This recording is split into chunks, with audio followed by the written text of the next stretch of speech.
Have you ever looked at a car and felt time stop? Today, you're about to discover the 12 most beautiful British cars of the 1950s. Machines shaped by hand in a country still recovering from war, still living under rationing, that somehow came out looking like rolling sculpture. Cars that made Italy nervous. Cars that Hollywood fought over. Before we begin, hit that like button and subscribe. Let's begin. Number 12. 1956 Triumph TR3. Have you ever seen a car that smiles at you? That's the TR3. A small, grinning grille sunk low into the nose, cutaway doors low enough to rest your elbow on the breeze, and front wings flowing in one unbroken curve from headlamp to tail. Here's the remarkable part. Triumph had almost no money when they designed it. There was no budget for fancy panels. So the engineers were forced into simple, honest lines. That poverty became poetry. In 1956, it also became one of the first production cars in the world sold with front disc brakes as standard. Nearly 75,000 were built, and most sailed straight to America. Number 11, 1955 MGA. Now, picture a design so beautiful that its own company rejected it. Designer Sid Enever shaped this body in 1952 for a Le Mans racer and proposed it as MG's next road car. The board said no. Then their old-fashioned TF flopped in America and the rejected design came out of the drawer. The MGA of 1955 looked like the previous MG had been melted down and reshaped by the wind. One continuous line, nose to tail, no separate wings, no upright grille, just flow. Over 101,000 were built, roughly 90% sold overseas. The design the bosses rejected saved the entire company. Number 10, 1953 Sunbeam Alpine. In 1955, Grace Kelly drove a sapphire blue roadster along the Riviera Cliffs in Hitchcock's To Catch a Thief, with Cary Grant holding on beside her. That car was the Sunbeam Alpine, and it began life as a boring saloon for bank managers. A dealer named George Hartwell kept cutting the roofs off to go rallying. The factory noticed his creations looked sensational, and a two-seater was born. Look at it.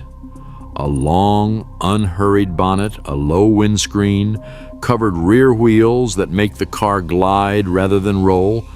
Only around 3,000 were made. That's why the world forgot it. Hollywood didn't. Tell me in the comments, which classic film car do you dream about? I read every one. Number 9, 1954 Swallow Doretti. This car is so rare that most British car fans have never heard its name. The Swallow Doretti, built by a former sidecar company, wrapped Triumph mechanicals in hand, formed aluminium with a nose openly inspired by early Ferraris. It was named after a woman, Dorothy Dean, who ran its American distributorship. Then the British car industry killed it.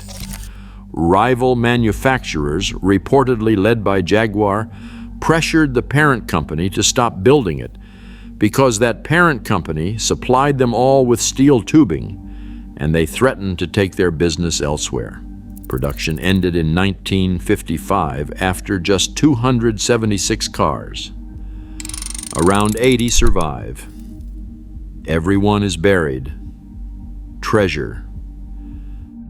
Number 8, 1953 Jensen 541.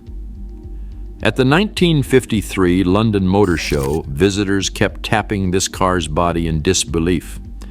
The sleek Jensen 541 was made of fiberglass. Jensen was a tiny firm that could never afford giant steel presses, so the Jensen brothers gambled on a material most people associated with boats. And that gamble gave them freedom.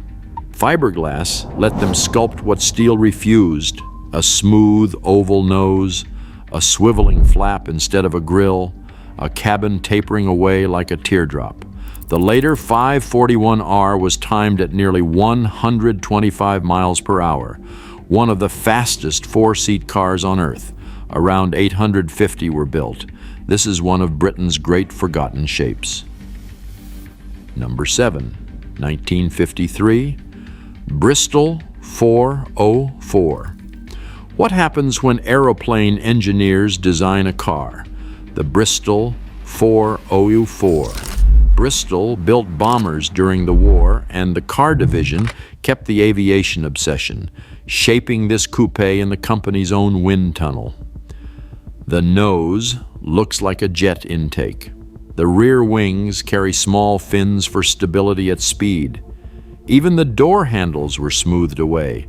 Nothing exists for decoration, and that purity beats any amount of chrome. They called it the businessman's express. The problem? It cost more than a Bentley. Barely 50 were sold, making this one of the rarest cars you'll ever see. Number 6, 1953 Austin Healey 100. Some deals take years. This one took a single evening. At the 1952 Earl's Court Show, Donald Healey displayed a prototype built to reach 100 miles per hour.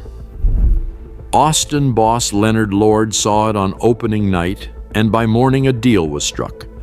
The badge was changed, and the Austin Healey 100 was born on the show stand. Why did Lord move that fast? Look at it.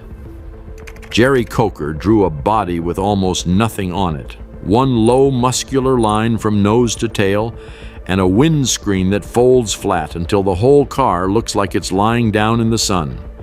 It gave ordinary drivers supercar glamour at a fraction of supercar money. Number 5, 1957 Lotus Elite. Have you ever seen a car with no bad angles? Designers have spent decades looking for one on the Lotus Elite. They're still looking. The shape was drawn by Peter Kerwin Taylor, an accountant by profession, and refined by aerodynamicist Frank Costin until it cut the air better than many modern cars. Underneath sat a world first. The entire structure was fiberglass. No chassis, no steel skeleton.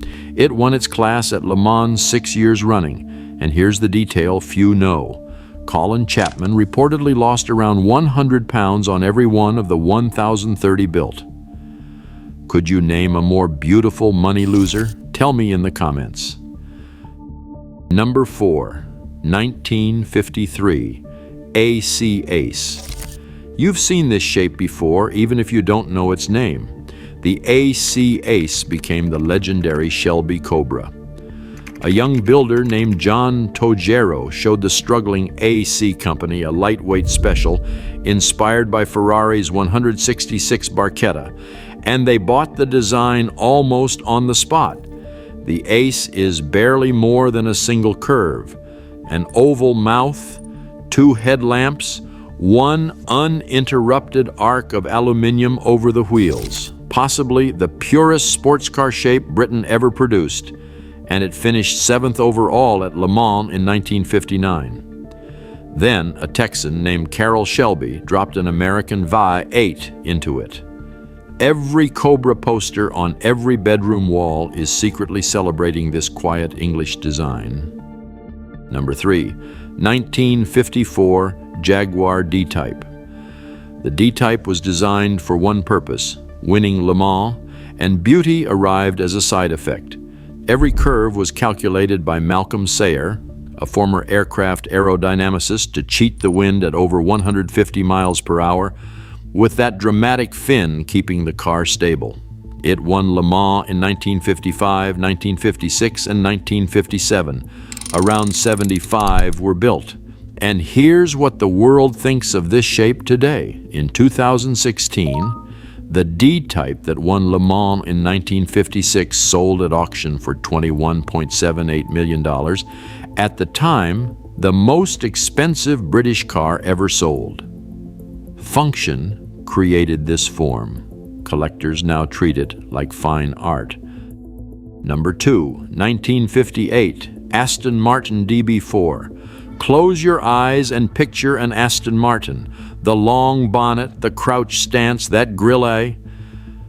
The car in your head was born in 1958. Aston Martin licensed the Superleggera method from touring of Milan, hand-formed aluminium draped over a cage of thin steel tubes, Italian tailoring over British muscle, with a new 240 horsepower, straight 6 underneath, and 140 miles per hour on tap. This car set the design language Aston still uses today. The DB5 that James Bond made famous is essentially this car with headlight covers. Around 1,100 were built, and when one glides past, 70 years vanish. Number 1. 1948 Jaguar XK120. We finish with the car that started everything, and it was never meant to exist. In 1948, Jaguar boss William Lyons had a brilliant new engine and nothing to put it in for the London Motor Show. So Lyons, a man with no design training who started out building motorcycle sidecars, personally shaped a two-seater body in a matter of weeks. A temporary showpiece. Maybe 200 would be built. That showpiece stopped the nation, long, low, and liquid, with a name promising 120 miles per hour, the fastest production car in the world.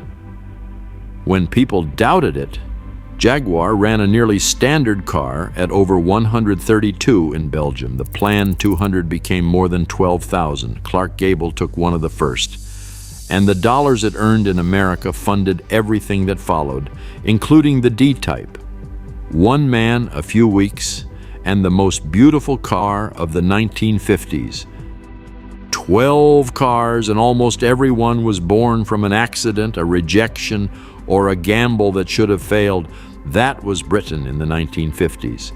Empty pockets, full imagination. Which of these would you park in your dream garage? The forgotten Doretti, the $1 million D-Type, or the accidental XK120? Tell me in the comments, and if you ever saw one in the metal, share that memory. And if beauty stirs you, wait until you see what money can do. Click the video on your screen for the most expensive British cars ever built. I'll see you there.